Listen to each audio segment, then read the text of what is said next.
আমি রাজনীতি থেকে অবসর নিতে চাই। আমাদের দেশে অবসর নেওয়ার কোনো প্রচলন নাই। আমি এটা শুরু করতে চাই। এইবার সম্ভবত আমার শেষ নির্বাচন, অনেক বয়স হয়ে গেছে। দুর্ভাগ্যক্রমে 15 বছর কোনো সুযোগ পাইনি আপনাদের কাছে।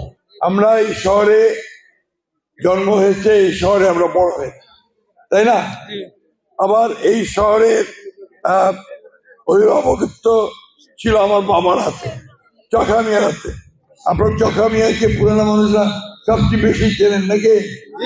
পড়ার লোকেরা সবচেয়ে বেশি চেনেন তো। সেই চকা মিয়া প্রায় 25 বছর চেয়ারম্যান ছিল। এরপর আমিও 3 বছর ছিলাম। আমার ভাই ফয়সাল, আপনাদের প্রিয় ভাই, সেও আমার 5 বছর। তো সব মিলায় এই ঠাকুরগাঁও পৌরসভাতে আপনাদের সঙ্গে আমাদের সম্পর্কটা আত্মিক সম্পর্ক। নতুন করে কিছু বলার নাই, শুধু এটুকু বলতে চাই যে আমি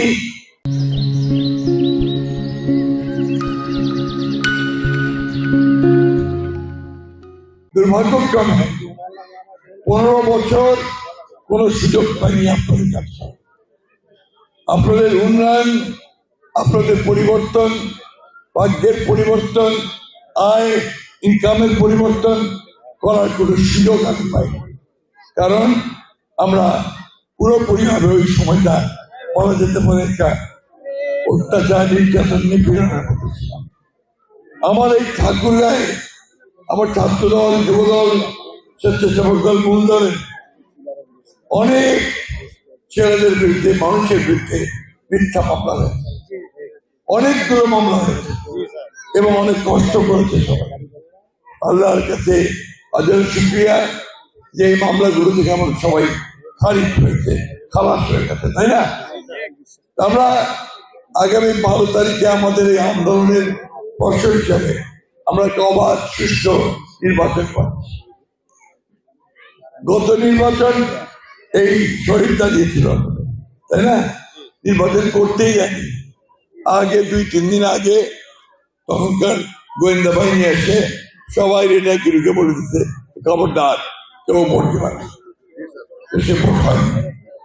এইবার আমাদের সুযোগ আসছে একটা নিরপেক্ষ অবাধ সুষ্ঠু নির্বাচনের মধ্য দিয়ে একটা নতুন পার্লামেন্ট, নতুন সরকার গঠন করা। এই নতুন পার্লামেন্ট, নতুন সরকার গঠন করার জন্য আপনারা ঠাকুরগাঁও পৌরসভার লোকেরা একটা ইতিহাস আছে। পৌরসভা ইতিহাসটা হচ্ছে যে বিএনপি ধানের শীষ এখানে কোনোদিন হারে নাই, কোনোদিন। যখন আমি হেরে গেছি সমগ্র নির্বাচনে, কিন্তু পৌরসভা জিতে গেছে, ঠিক না? আমি সেই জন্যই আপনাকে করবো এইবার সম্ভবত আমার শেষ নির্বাচন, অনেক বয়স হয়ে গেছে। আমার বন্ধুদেরকে আমি বারবার বলেছি যে আমি রাজনীতি থেকে অবসর নিতে চাই। আমাদের দেশে অবসর নেওয়ার কোনো প্রচলন নাই। আমি এটা শুরু করতে চাই। কারণ একটা সময় আছে যখন প্রত্যেকটা মানুষের অবসর নিয়ে তার পেছনে ফিরে তাকানো দরকার। কি করলাম, কতটুকু করতে পেরেছি, সমাজ রাষ্ট্র কতটুকু এগোতে পেরেছে, এগুলো বোধহয় তখন একটু পেছনে গিয়ে দেখা দরকার। আমি সেই জন্যই এইবার শেষ নির্বাচন করে রাজনীতি থেকে অবসর নিতে চাই। কারণ আমার এখন যে মনের অবস্থা, তাতে করে আমার এখন অবসর নেওয়াটাই বোধহয় ভালো।